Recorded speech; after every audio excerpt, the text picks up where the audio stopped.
Oh, Expand. I know, I put my... You did. Wow. But good. I In a mean, good way. how did this two, Emotional and coexist? traumatic. Well,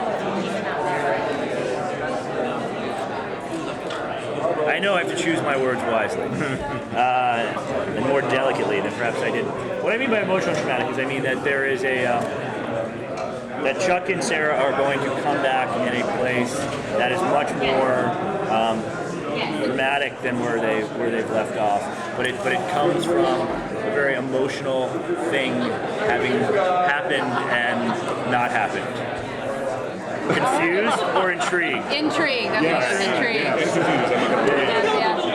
Well, we do a direct pickup when we come into the next season. It's a direct pickup right out of where we ended season 2, and there's a certain expectation that Sarah's going to have about what their future could be together now, and how that plays out and what happened is going to fuel a lot of story in those first 2 episodes. Not as dramatically, I think, as you won't see anything on screen that will. Yeah, you won't see anything on screen. That is a big cut. You won't see anything on screen in terms of that will indicate that the budget's been cut if we do our job well. I did not think. Well, I was always hopeful, and the grassroots campaign that kind of took over the show was so powerful and overwhelming that it felt kind of undeniable. But we were dealing with a network that didn't have a lot of need because they'd gotten rid of 5 hours of time period. So, it could have gone either way. It could have gone either way, and it really did come down to the wire. We knew what we wanted to do if we did get picked up, and we tried to come up with a finale that would have been the least satisfying series finale of all time, and instead a riot.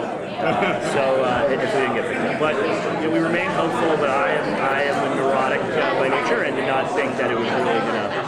I wasn't sure. You've been in the business long enough to know you're a realist. Yeah, exactly. And then we kept hearing things like, oh, it's going to work out, and then weren't seeing any sign that actually was.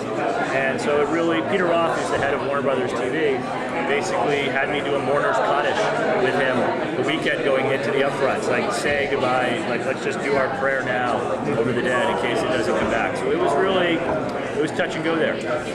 Congratulations, everyone. Thank you. Great show. Thank you. Now look, it was solely a testament to the fans and all of the people that we sort of mentioned on stage today. Yeah, I mean, I think the key to any show, especially as you go into year 3, is look, you want to deliver the show that people have gotten really attached to. At the same time, you have to evolve. You have to keep pushing the show forward. That's what we wanted to do in the finale last year. And I think we can work in a lot of the same dynamics that make the show what it is, but at the same time, they've changed. The characters have matured or evolved or shifted. There's a lot of potential now in these characterizations. That Awesome knows the secret. That Big Mike is gone, Morgan's gone, Chuck's gone. How do we get everybody back to the Highmore if we indeed we do, and how do we earn that in a way that feels new and exciting at the same time?